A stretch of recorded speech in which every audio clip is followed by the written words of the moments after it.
So like I said, we're going to wait just one more minute and then we'll kick things off and get rolling if that's all right with you guys. So please don't hesitate to hit the chat with any questions. We've also got the Q&A bar um, down there, and we're going to get through, the information here pretty quick. Stay to the end. We are going to be giving away a experience that you can go and use for your next event to raise some more money. And if we can answer any questions on topic or off, I mean, we're okay with that. That's just, that's what we want to do because it's such a great experience share for everyone. We're real fortunate. We get to talk to lots of organizations all across the country and hear different things that they're doing, and also things that work really well and things that don't work so well. And so that's what we try to do in this, is just share that experience. And so, I think we'll just get things kicked off. So Trevor, if you're ready to go. Once again, our dear friend Amy Myers with MDA was going to be here today. She had an unexpected conflict come up and had to bow out, but she sent lots of notes and information, and as she is here in spirit. So she couldn't be here, but we appreciate the fact that she was willing to be here, and just sorry that she had a conflict come up she couldn't avoid. So, which happened. So again, just let you guys know, this is not an advertisement. We do offer software, we do, but that's not what this is about. What this is how to get the most out of your auction software. So if I could see real quick by a show of hands, is everyone here using software for their event? If you don't mind, just do a little click. Anybody not? Because, it kind of, as we go through this, because the first one is about why you just really have to have software, and about the questions that you might have. Robert, tomorrow. Great. Yeah. And you can just do a little, if you look down at the bottom, there's a place where you can raise hand, just right there, and just click that. So if you do, so if anybody, thank you. So everybody looks like they are, that's great. And hey, Lauren, thanks for joining us. We're just getting things kicked off. So I'm going to pop up a deal. Let me ask you this. Let me ask another question really quick, Jason, as well. Are there anyone that's viewing this has never used software, for instance? I'd like to know that as well. Maybe if we're starting from scratch. Yeah, that'd be great to know. Yeah, I think it just is interesting. Yeah. So I'm going to just jump right in here. Thank you. Get my stuff set up here, and I will.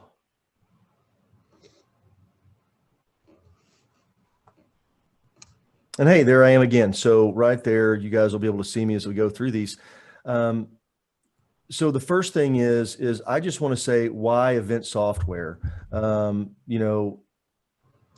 We see on an average, the first time somebody uses software, and again, this is any software, they see a 30% increase in bids. And I'm talking about like silent auctions, things like that. You say, why is that? Why does that happen? Well, the number one reason is it's accessible and easy. I can go over, sit in a corner, because what does everybody want to do? Especially, we're talking about a live event. They can, instead of having to go and, wade through the table, they make their circle, and then they go back around, hit the bar, get a glass of wine or something, and then they circle back around through, and they kind of go around again. Well, the frequency of bidding is right here, and just about every software has notifications. So if I get outbid, I can rebid again. Yep. And it's really, really good. I mean, I think that makes a huge difference right there. So if you're not doing it, please, think about that just from the simple standpoint of what it can do for you from the standpoint of bids. EasyXO, to bid on silent auctions, it gives you options to gain a larger audience. We're going to talk about this here in just a little bit, but the biggest thing is all of a sudden you've got a huge expanse. It's not just people there, because if you've got an auction, let's say that you've got, 500 people that are going to attend your event, well, we really don't need to get outside that. Well, why wouldn't you? If you've got another 1,500, 2,000 people in your donor base, and you put that out there, they could roll in and bid on stuff accordingly, especially pre-event. You can open it up 2 or 3 days. We're seeing that has been a big practice coming through 2020. And it's something that's carried over into 2021. People are opening their auctions anywhere from 3, 4, 5, 7 days. We've had some that have opened in more. I personally think it's too much. But I think, if let's say your event's going to be on a Saturday night, if you open it up on Tuesday and shoot out a message like Tuesday afternoon, say, hey, the live auction, the silent auction's open, start bidding, and they can start previewing and seeing stuff, you'll start getting traction. Now, they may not bid on a whole lot of stuff, but they're seeing it and they're getting it built up in their mind, what they want and what they want to do. And then when they show up, it's just right there. So it's really, really simple for them to give. And after event reporting, again, we're going to talk about that some more, but there's a lot of things that you get access to, like with our software. And again, most of them have this. So it really gives some real good analytics that are just built in, that you can start reaching out to those donors who, bid on things. They may not buy anything, but you find out that, Trevor showed up and bid on 15 different items, because you can actually look and see what the bids were, so he may not have won anything, but he sure helped. And that's also potential for making those asks and requests. Recruiting and training volunteer and staff. We're going to hit a bunch of this stuff. We're going to talk about this. We talked about setting deadlines for data entry, merchandising your items, using software to reach a larger audience, taking events to the virtual, using the reports to engage in donors, and obviously we'll have Q&A. So please, anytime throughout this, you have it. So, whenever people ask me, they say, how are we going to get people to do this? Okay, here's some best practices. Schedule your training, get your volunteers recruited, and schedule your training as close to your event as you possibly can. Training people, and I'm talking about people that are going to work the event, not people that are necessarily putting in data entry. That's a little bit of different thing, but people that are actually at the event, working the event. You want that as close to the event, even have a refresher the day of the event. That way their confidence is very high. What we've found is when people are not confident, when they're not really 100% sure, they won't do anything. They'll stop, they won't. And, give them an opportunity, let them know that you probably can't mess this up. Let them see and see where they go. Don't give them too much information. If you've got somebody doing check in, check out, and that's all they're doing, just stick to check in, check out, and don't overwhelm them. If they're doing, assistance bidding. So in other words, you could have maybe some volunteers with iPads because you've gone virtual and, you're using software and you don't have anything on the table. Have somebody there with some kind of a sash, do something that says, I'm here to help. You need help, do that with them, because although this is not typically it, you may have somebody that got there, they're walking around, they're kind of wandering, they're thinking, I'm probably not going to buy anything. And all of a sudden they see something, they go, oh, well, how do I get back there? And you've got somebody that immediately can show them on their device. And if they don't have one, or they can say, gosh, I left my phone in the car, I want to bid on this, how do I do that? Hey, no worries, I can take care of you right here. They've got an iPad, they've got, in almost all software allows you to do this. Software, with the iPad or an iPhone or a smartphone, you can pull that information up, log in, and help them bid right there. So those are things that we've found working with clients. The closer you do, because if you have training 3 or 4 or 5 days before, they're going to forget because they're not using it. They're not doing it. And my recommendation, what we like to see do is actually have them, on a demo site, actually do it. Don't just show them, have them do it. Sign somebody up, sign themselves up, sign themselves in, add a bid, take a bid off, anything they're going to do, just run that preview and let them actually do a dry run on those pieces. They'll have a lot more confidence, and do it the day of the event. If your event starts at 6:30 and say, hey guys, we're going to have a run through at 5:30, then they're going to feel like they really know what's going on, because they go, oh yeah, I know how to do this. So, some softwares are most software is somewhat intuitive, so they can figure it out, but letting them have that live opportunity really makes a huge difference. Sorry. And so training that in staff. And then as far as staff goes on, doing the input, uploading items, things like that, you've got to just let them, get in there and start doing it. Setting deadlines and then keeping them. This is a really, really difficult one. Everybody who's ever input items and loaded software and done this knows this is a real choke point for most organizations, because if it's volunteers, staff, things like that, you've got to give those deadlines out to your folks who are bringing that stuff in, delivery, dropping off, descriptions, what it is, and hold to it. That doesn't mean that there's not going to be changes on the end, but you've really got to do that. Hey, I know that the event's not until, next week, but we need to have those items in by tomorrow. Friday, the day before the event, is our deadline, because we've got to get this stuff in. And when you hold people to that, they'll typically come through and they'll get that information. But if you don't hold them to that deadline and you kind of let them, because they'll say, hey, I can't do it. I've got to have it. We've got to get this in.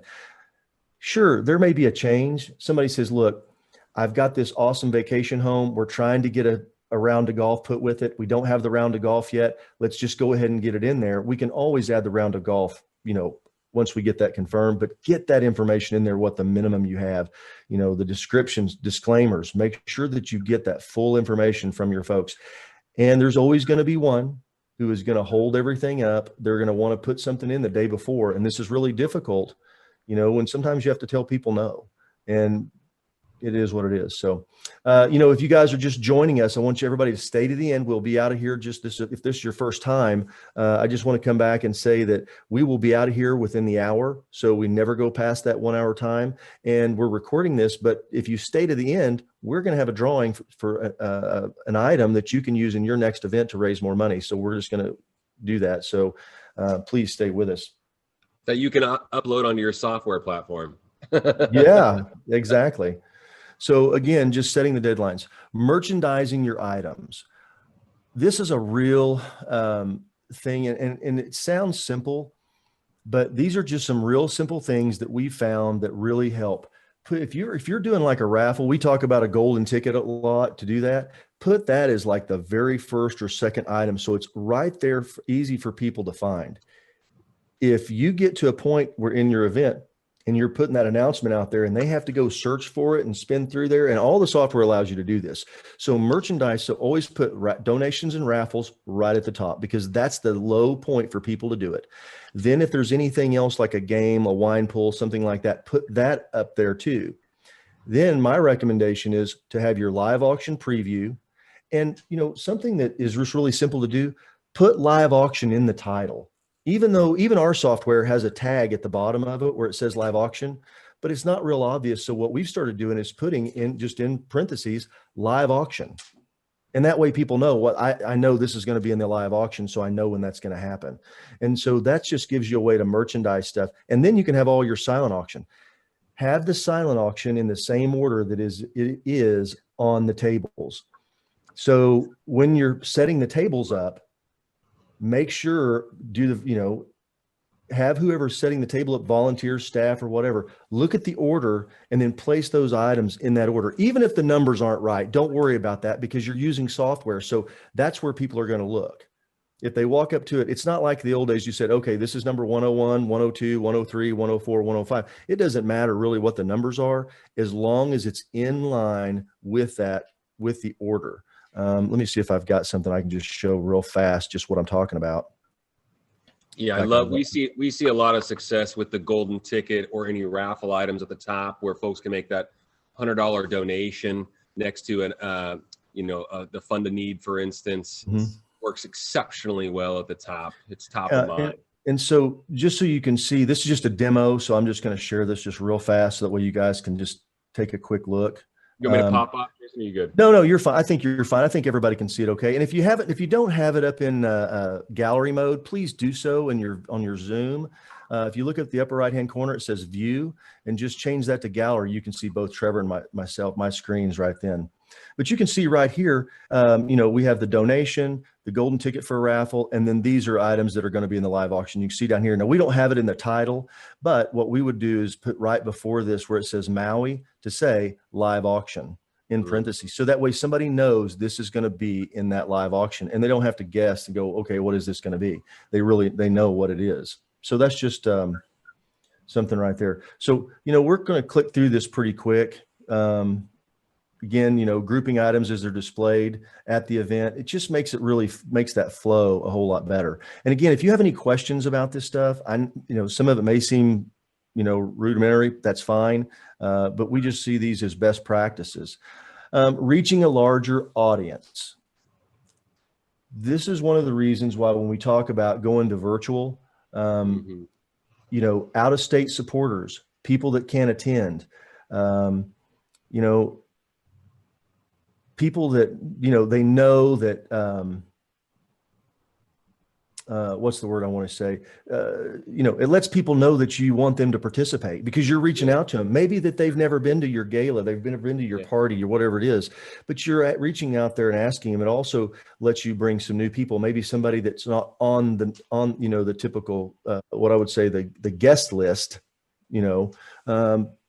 but you're reaching out to them because they gave you $25 on something, but they have the ability to give you significantly more or to join in. There may be items. So make sure that, one of the reasons by doing electronic and having software is that you may only have capacity. We know that a lot of places have limited capacity. They're going to do a live or a hybrid event. And we'll talk about that here in just a second. But, for the silent auction portion, even though they're not going to be there, or somebody who said, hey, I can't be there for, we're going to be out of town, send them a link. Let them have that link and don't charge them anything to do it. Just, we want to be equal opportunity receivers. They're not going to go to dinner. They're not going to go to the party, but they may come and bid on something. They may buy something. They may make a donation. So those are really great reasons about having this software. Coming again out of 2020 and into 2021, we're seeing a significant amount of people who normally would not have gone to an event, but because the organization's open to that now, they're sending it out to the broader audience, opening those links to a broader audience. They're opening the silent auction 3 or 4 or 5 days before the actual event. Before we would just do it the day of. Oh, silent auction's open, or we would start, at noon and do it. Now we're doing this 3 or 4 or 5 days before. So you get a chance to get more audience appeal, more people to come in there to see that. People that are going to come for the party are still going to come for the party.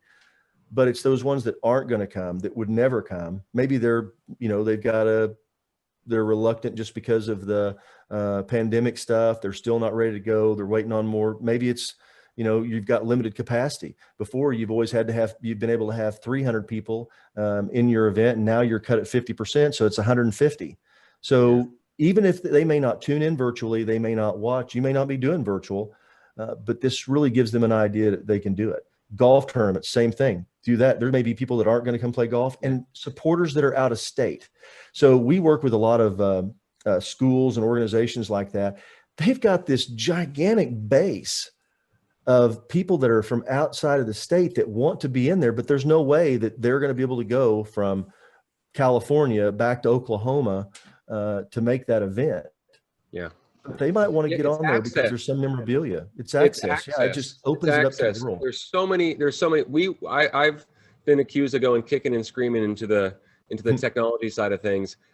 We can't afford to do that with these tools. It's interactive, which is how everyone corresponds these days anyway. But the access that this allows, and like Jason mentioned, you can put a link to your auction site on any channel, on any website, on any social platform, and it allows folks to get involved. That's the big macro thing. Is it allows access. Any business, any good business wants to remove friction and remove steps for people to find you, and this does that. Right. So, and we're talking about when we have donors that want to make donations, it allows more access and removes steps for them.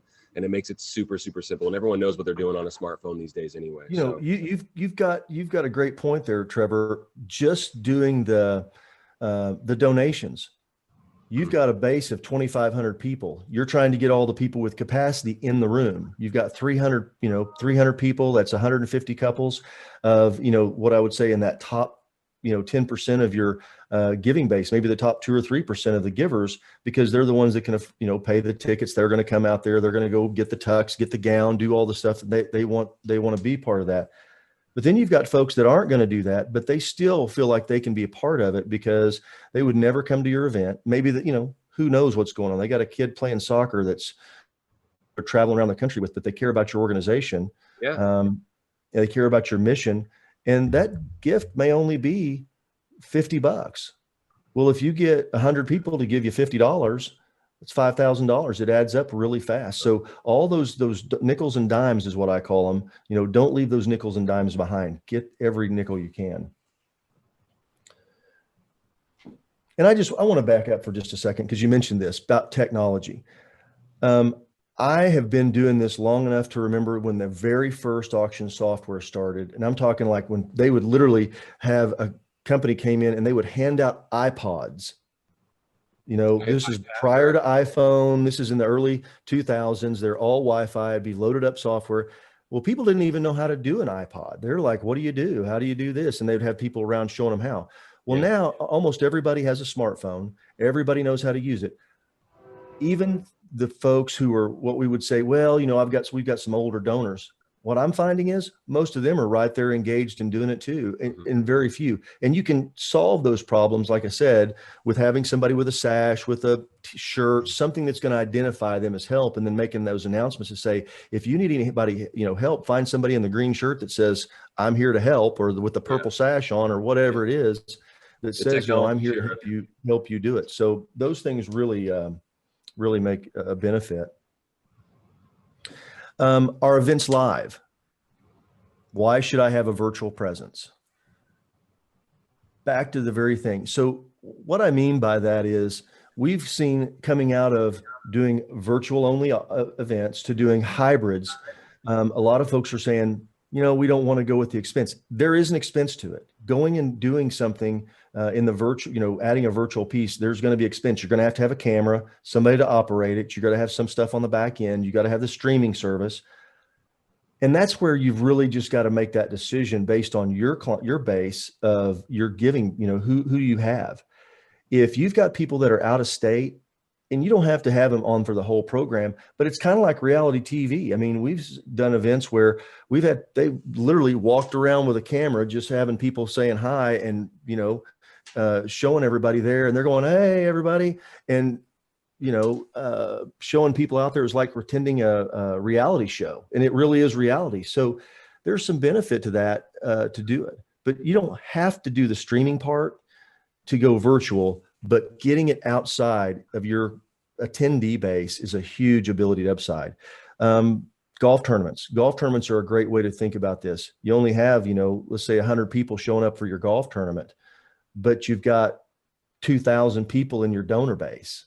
Well, can't have everybody come play golf. Not everybody wants to play golf. A lot of people don't like golf, don't have time, whatever, they don't want to do it. But oh my goodness, your mission drive is still the same. You know, that ability to reach out to that group and to do it. So use that for every opportunity you have, because you're going to have folks that are going to see that and they're going, what's going on? I want to see what's happening. Mm-hmm. So I hope that answers that. After auction reporting, this is one that I think is the most underutilized portion. Most everybody here, and I'd love to hear some experience share on that. And we're going to have plenty of time. So if somebody has a question, I'll bring you on, or you can type it down in the questions chat, whatever. But this allows you to identify new donors. It's more than people who just buy stuff, but it's also people that bid. You know, there are a lot of people that go to events, they're going to do stuff. And when we did stuff on paper, all we really looked at was the last person that bid. We knew they were the winner. We circled it, you know, put it on the piece of paper, took it back there, wrote it on the thing, put on the invoice. They come up and pay for it. And that was kind of it. But you had 5 people who were bidding along that information. Even if it's something that you could sell 2 of, you've got a dinner and all of a sudden somebody comes up and says, hey, if you could sell another dinner for $2,000, I would donate another dinner. You've got your whole list of information there. You don't have to go back and hunt through the sheets and go find that. And it could be somebody virtually who did. Somebody who popped on there, bid on everything in the room, and they bought one thing for $50. But you can see that the maximum bid that they did bid on something was $2,500. Holy cow, I've just identified somebody that has capacity, that cares about our organization. They didn't win anything, but they did have the ability to buy something. So it just lets you see who your people are and see what kind of capacity they are. Thanking donors and attendees. I think this is the most underappreciated part of every event that I've ever had anything to do with, whether I was, no matter what part of it, is thanking people for what they do. Again, you've got somebody who who showed up and bid on a whole lot of stuff. They may not have spent a lot of money. Maybe they spent $1,000, but they spent, you know, they bid on everything in the room. That's a huge help. That was a huge benefit. And acknowledging the fact that you know that they did. If I can call Trevor and say, Trevor, hey man, thank you so much for showing up. I saw that how much stuff you bid on. You really helped us make have a great event. Yeah. And that's a huge, and drove the winning bid amounts up, you know, right? Yeah. I mean, because, you know, if they're bidding like that, you know that they're pushing other people to bid more. Yeah. And maybe they didn't make a donation. Maybe they didn't do it. They said, you know what, I was there, and hey, you know what, I didn't know what I had, and I meant to give you some money anyway. Mm-hmm. What I would say is the one thing, that biggest mistake that I see people make when they thank people, when they're doing the thank yous, whether they're mass, is they put a giving envelope in there. Don't do it. Just be thankful, just appreciative. Now, hopefully nobody's doing that, but if you do that, please just take that out. Just give people a genuine thank you for attending, for sharing their time, for showing up, because you're starting a relationship with somebody who may be your new committee member, which is, you know, this next part, recruiting new committee members. All of a sudden, I'll give you a really quick example. So an organization here in Oklahoma City that I've done for a long time, you know, we've done their event, I've supported it, done a lot of different things. They had one of the tables, one of the groups invited this couple. Well, that same couple wound up, because they bought a $10,000 trip, loved the mission so much, didn't know anything about the organization. They just showed up because they were invited to a party. They said, hey, show up and come. They not only did they give $10,000, they wound up being on the committee the next year. And the year after that, they were committee chairs. Or committee co-chairs. So people that you can see by their participation, by their lean forward, it gives you a great opportunity to go through that data, find out what did they do? What did they bid on? What's their capacity? You know, were they showed up? Who were they with? Who was at that table? And then maybe you don't know that person, but you know the person that bought the table. So you can reach out to them and say, hey, golly, hey, Janice, John was at your table and he bid on a lot of stuff and we'd love to have an introduction. I'd like to be able to thank him. And, and you've got the information, obviously, so you can reach out directly and do that. And maybe it's somebody that you'd like to have a direct introduction to, and because you'd like to go talk to them. So don't underestimate that ability to do that kind of stuff with that. So I think that pretty much wraps it up. Again, I push the wrong button for this. So I'd really, we're going to just take some time for some Q&A. I'd love to have some questions or something that we didn't cover about your auction software. And like I said, it can be anything. We've worked with a bunch of different ones, so we work with it all the time. We've got clients that we work with. So maybe there's something about your software you have a question about. I'd love to, or something about, that process, or any question in fundraising period, just to ask. We were here to do it. So that's why we're here. That's why we're here. Yeah. I mean, a lot of the things that a lot of common questions that we get about our software, which might kind of get the ball rolling, is, hey, do you have a chat feature?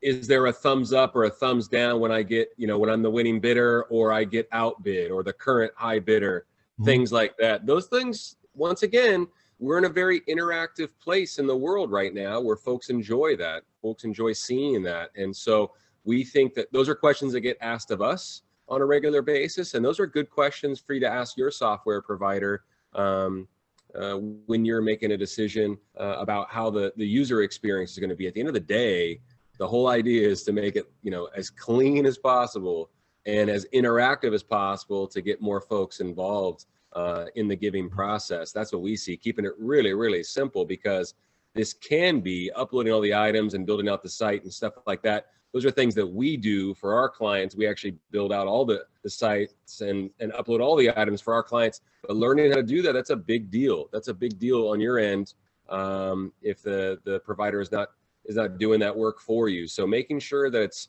super user friendly, super interactive, and accessible is the most important thing that we're. And one thing you mentioned about the chat feature, Trevor, I think that's really important. So when you're looking at your volunteers and who you need, staff the chat feature, especially whenever you open it up to people outside. That's a great way to communicate with people and let people know, hey, if you've got something you want to say, reach out there and ask them, because it is, we've seen folks who did a couple things. They had somebody who was doing the chat feature within their software.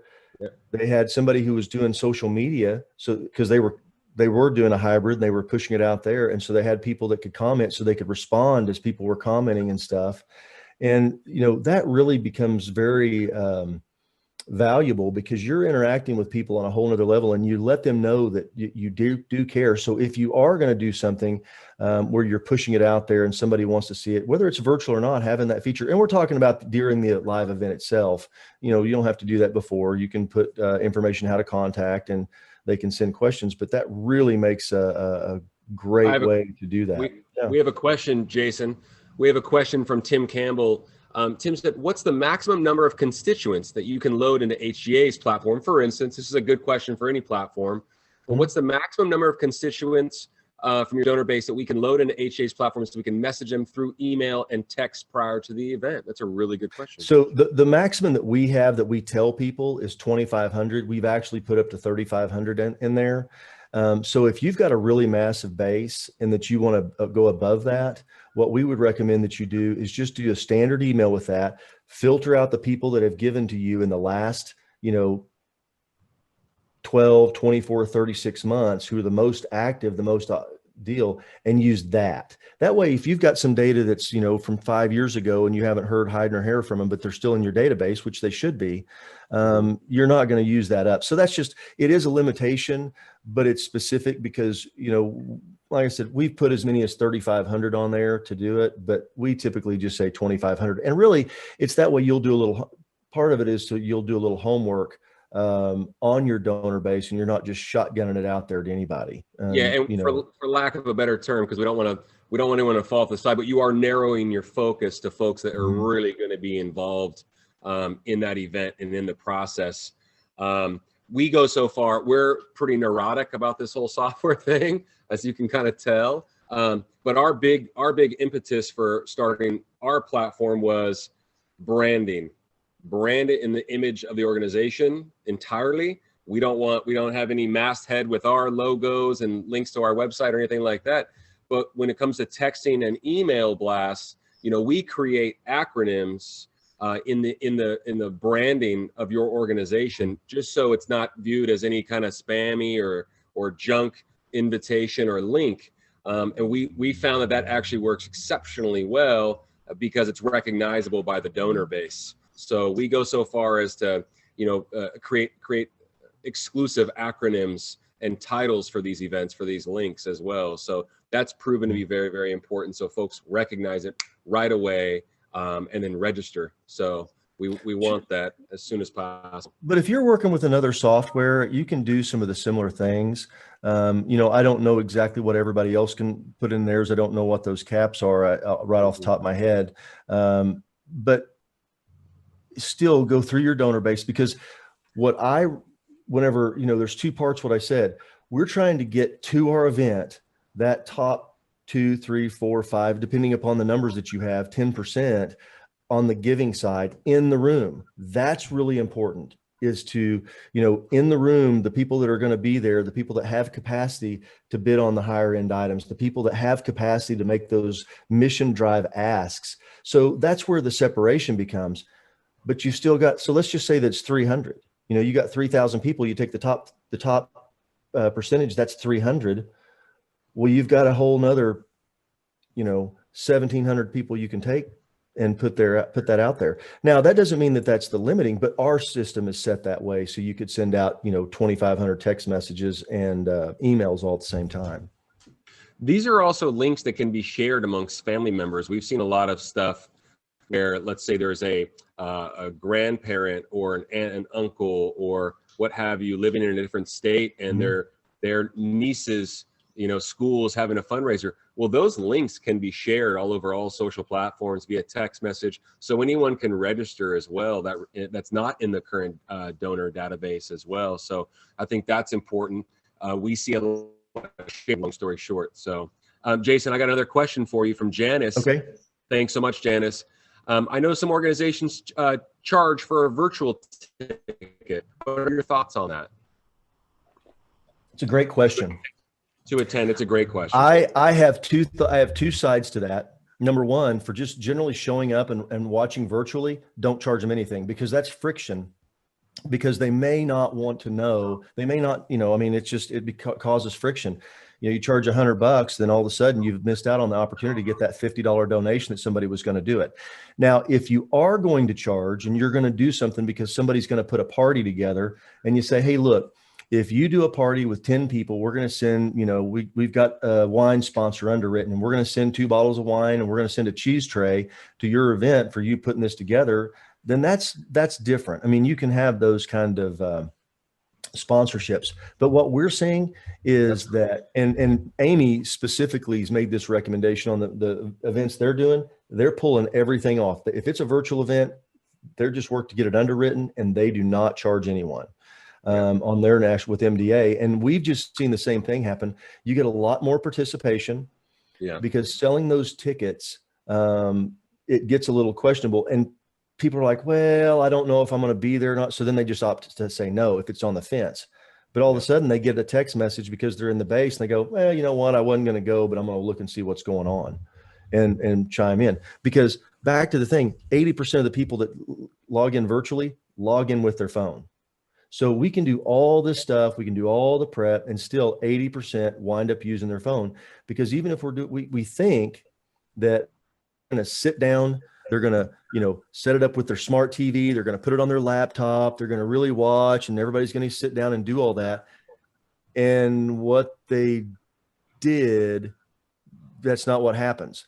They're, sitting in their shorts and t-shirt and walking around their phone. They're sitting out in the backyard, going to a soccer game, doing whatever it is that they're doing, still seeing it. And, last year was different. I do want to classify the two different ones. No joke. Last year was different because nobody knew. We didn't know what in the world to do. And especially if you have a gala, because Tim said, we charged last year in their event and it was 100% virtual, but in a hybrid event, we're definitely not going to charge the virtual people because you don't want to move all friction. But last year, like I said, when everything shut down, and if you're doing a totally virtual event, we have a lot of best practices that we found, but again, the more people that you can get to tune in, the better off you are. And so if you can really get, more participation, that's what you want to do. So it's the whole thing. There's other ways to get money, get underwriting, set up instead of selling $100, like let's just say that your minimum ticket to your event's $100. Set up just $100 donation.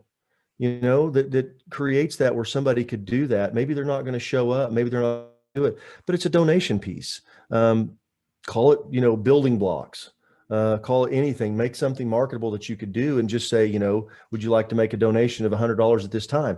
But that's really all it is, because the ticket price really just goes to offset, your costs, most of the time of somebody showing up. So anytime, that's my take on it, is don't charge on the virtual side now, is you want as many people that you can in there. So what else we got? Anybody else? Again, hold on. We're going to be doing a drawing here in a little bit. We're going to give away something to one of the lucky participants. And if you've got a question about anything else, please don't hesitate. Or if you've got experience, share, please. I'm not, one thing that I've learned going through last year is how much I don't know. So if somebody has a different experience, or if you guys did a virtual event, like, Tim just shared with us, please let us know, because we would love to hear, that. Yeah, I think piggybacking on Jason's point a second ago as well, there's really no right or wrong answer. Obviously, that has a lot to do with your audience and whatnot. We've seen some really, really creative practices over the last 14 months or what have you. And we just had a client recently ticket their event, and when folks bought a ticket, they got an entry into the golden ticket drawing, for instance. So we see all sorts. Jason mentioned something about wine, having a wine sponsor. That works fantastic. But there's all sorts of, this is just a great opportunity. With the advent of this type of technology, it allows you to think outside the box, reach more people, and get more creative. There really isn't any wrong, especially creative with like asking for sponsorships and things like that, and ask that regard.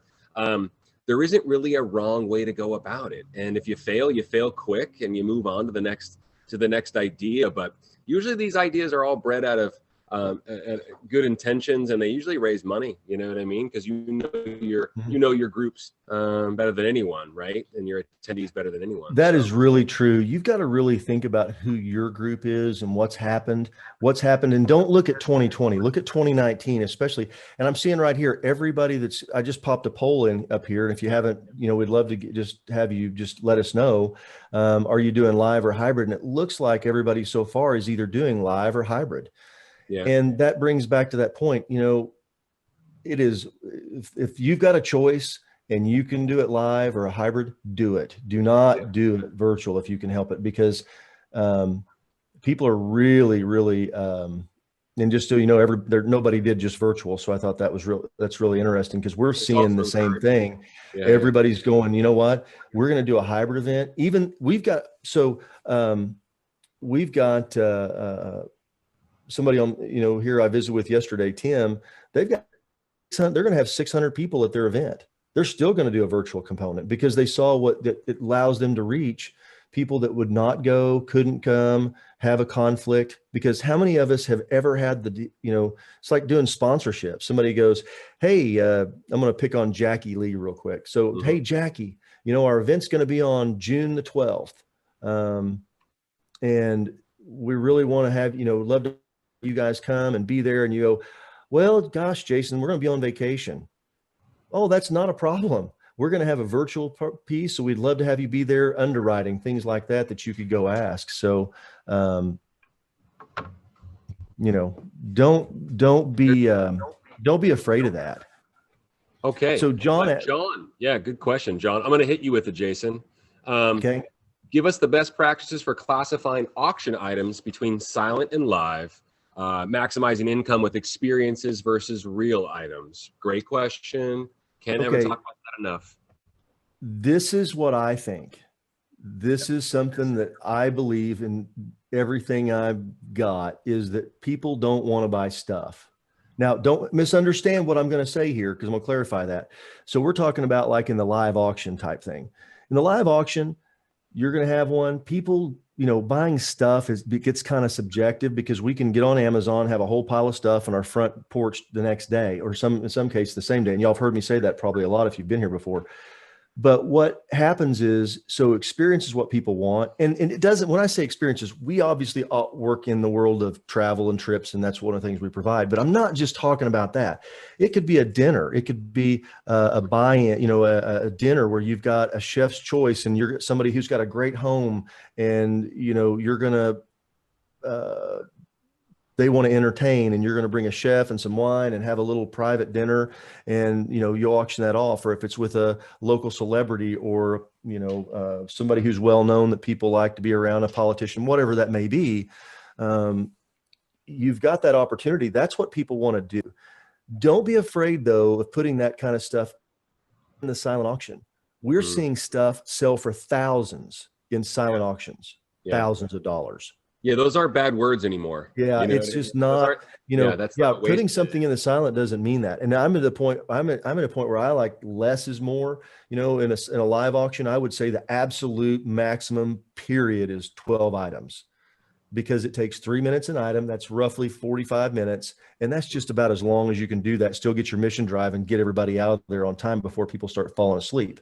Because as entertaining as an auctioneer may be, and as entertaining and much fun, it's going to run out of gas. You've got about a golden hour of fundraising. I think, Go ahead. Sorry, Jason. Go ahead. Well, I just want to finish up on his question piece. Yeah, yeah. So in your live auction, you know, classifying things live, I like putting live auction in the title on the silent piece. So that way people know, they know when it's going to be, and you've got it set up in there, you know, live auction starts at 8 p.m.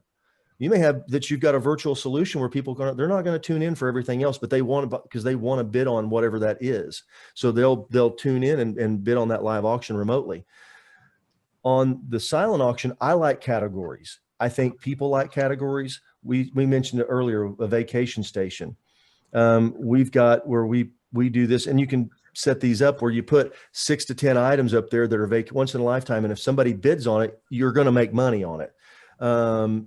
Those things really help. They, you know, if you've got a section that's ladies only, men only, sporting goods, I definitely think, especially as larger as you do, you know, if you've got 100 items or something, to categorize that way people, because they're just scrolling through their artwork, different things. Some people like to do sporadic, but we're still, you know, I may not be a person who's going to buy any kind of sporting goods, but I love art. So that's what I want to spend my time on, bidding on, looking at. And because that's where I'm going to be the most likely to make a purchase. That's where you do, because we're so in tune to being able to narrow the search down of what we want. You can put down there because somebody says travel, so you put a tag on it for everything that has to related to travel. Doesn't matter if it's a fishing trip, it might have a tag. It could also be under sporting, you know, it could be under men, so you might have multiple tags for that one item. So that way, if somebody searches it, and tell people, don't be afraid to announce, hey guys, if you don't see something you're looking for, but you love something, look for this hashtag, look for this, put that on the overhead, put those things up on the overhead during the social piece, that says, you know, the different groups. That way people see them, because, you know, somebody might not be wandering around looking at all the stuff, and they get caught up. You know, Trevor and I start talking and we miss something and we go, oh shoot, man, that was a cool thing, I wish I'd known. How many times have somebody heard, oh, if I'd only known, I wish I'd have known that was in there, I would have bid on that. So you want to just eliminate. I hope that helps the question, and I hope I answered it. There's a couple things that have been coming to us recently, and I wanted to make mention of this actually because we're talking about silent auctions or online, you know, however folks are bidding. This is for any consignment company that you're working with, and it does not have to do with us, obviously, but we're entrenched in this on a daily basis with our clients. And Jason, you could speak to this better than I could probably, but contacting, if you have an item, let's just say you have a trip from somewhere and you could sell more than one, let's say it could sell more than once in a live auction, but it's in your silent or online portion. Contacting the backup bidders and offering that item to the backup bidders at the winning bid amount, and allowing more than one bidder or donor to buy that package has been working really well for a very long time. As a matter of fact, even pre-software for a lot of our events. But regardless of who you're working with, if you're working with any other consignment company, make sure that that item can be sold more than once, and then contact your donors during the event, post-event, and allow them to buy the same item, because you can sell it more than once. It's not just a donated gift basket of wine, for instance, from one donor. It's a one-off. Some of these items, once again, especially with consignment companies, can be sold more than once, not just in the live auction. That's what we wish for. And 90% of the time, you know, most of the items that we see get sold more than once in a live auction, but you can do the same in the silent auction. You can. Here's what I recommend that you always do if you're doing a silent auction and you have something like that. And it doesn't have to be whether it's consigned. It could be just, maybe it was a dinner. Okay. Yeah. Okay. Good. You go to that person, you know, and it's some other experience. It's a birthday party or something like that. You know, my wife loves to go. Now my son's 17 now, so it's not so much, but from the time he was about 8 to 12, his birthday parties always were derived out of something that she bought, typically in the silent auction. That's awesome. I live in Oklahoma City. We have the Oklahoma City Thunder. One year it was a deal with Rumble the mascot. One year it was at the facility. One year it was at a Bounce and Craze thing. So that's kind of how she would do it. She got to support, but she would find that she'd go, oh, this, now I don't have to figure out the idea what I'm going to do for the party. So we've got it. And those organizations, a lot of times they'll do more than one. So whenever you ask, say, look, if we get to a certain amount or something like that, would you be willing to do another one? A lot of times these organizations will, because they know that they want to support you. Maybe they just do one, but let's just say that it's a trip or something like that. And instantly, as soon as that closed, you know who the winner is. You can pull the bidding material and you can pull those items up. The backup bidder. Go ask the backup bidder, Jackie, I'm going to pick on you again. So Jackie, you and Trevor were bidding against something and it brought $1,000. Your last bid was $950. I just go to you. I'm not going to try to get you to pay $1,000. I'm just going to go and say, hey, Jackie, your last bid was $950 on this. Would you be willing to pay? Are you still good at that bid? And it's a yes or no. Sometimes they'll say no. Sometimes they'll say, yeah, she said yes. So here we go. We're going to pick on Jackie every time. Very agreeable. Make it simple, but it's always better at the event because, Jackie's having fun. She's in the moment. And we go there and said, hey, this really cool deal, we've got it donated again. Would you be willing to, stay at your bid at $950? Sure. It's real easy for people to say yes at that point. So we've recommend that you have what I call the designated asker. It's got to be somebody who knows. Maybe somebody typically is going to be on staff or somebody who's chairing the party, who's going to know the people, know where they're at, know the table number, go right to that number and walk up and say, hey, Jackie, thank you so much. Your last bid, I know that you didn't win on this, but we have another one. Would you be willing to stay at your bid at $950? And it's just a simple yes or no. You don't have to put a hard sell on them. Most of the time, they're going to say yes. Probably I'd say 75% of the time. A live auction, I would say instead of, if I've got Trevor and Jackie, I'm not going to ask for Jackie to pay $1,000. I'm going to sell it to Jackie for $950 and then take Trevor's bid to $950. And then I know I can sell it twice because they're going to, do it that way instead of trying to get them to come up. If you try to get them to come up to that next bid, it's about a 50-50 deal. So it goes up significantly. And Trevor's not going to be mad either. So he gave $1,000. It's $50. He's not going to be upset about it. I don't ever get mad, but yeah. So great stuff. Anything else that we can talk to you guys about? We've got about 8 minutes. I've got to get everything ready for the big raffle drawing that we're going to do right here for HGA fundraising. Awesome. Yeah, any last minute questions? Could be about anything. Yeah. Obviously, as I mentioned, Jason brought up another really great point about those silent auction items and experiences and whatnot and contacting folks that donate. I saw that happen with a set of baseball tickets, as well, where they got another set donated and there was 2 winning bids or bidders at the end of the day from a silent auction. I think that works really well. So you use that for your next event if you have the ability. We think it's really, really smart and it's worked very well for a lot of our partners. So any other last minute questions, please let us know. And then we're very easy to reach, obviously. Jason at hgafundraising.com, Trevor at hgafundraising.com. If you have any other questions that are top of mind later on or what have you at any point, we're always very, very easy to reach. So please let us know. It doesn't have to have anything to do with us, obviously, or anything to do with our software or our items. We're happy to help because we want to see you all raise more money. We mean that. Yeah, we really do. We really do. So Jackie, we'll be sending you an invoice for that $950, just to let you know. And then it'll be a surprise. Well, you won though, Jackie, but you won. Yeah. Hey, our winner today is Fred Knopp. Fred. All right, Fred. Awesome. Thank you so much, Fred. Cool. So let's give Fred a big hand. Fred's been great to join us very many times. And so we're really Fred. Thankful. And so you're going to get an item that you can use in your very next event, if you'd like, to raise more money. So once again, my name is Jason Ledlow, Trevor Nelson. Again, I think Amy will be back next week. So since she had to miss this, she'll be here. Next week, we're going to be talking about making a big ask. And we're going to tie that back to your event. And yes, Fred, you. Yes, sir. So we're going to tie that back into how you can make an ask and reassess. So if the biggest ask you've made is $10,000, we're going to encourage you and talk to you about how you can go get 15, 20, 25,000. So we really want you to push the limit on this stuff. And it's during your, before your event and up through, so if you're still, unless it's tomorrow, it might be a little late to do that. So, but other than that, it's going to be something that you can use. So we're going to have some best practices, just some thoughts about how that, obviously always at Q&A. And thank you so much for being here today.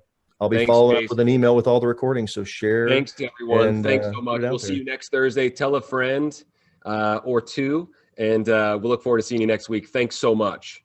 We really appreciate it. We'll see you guys.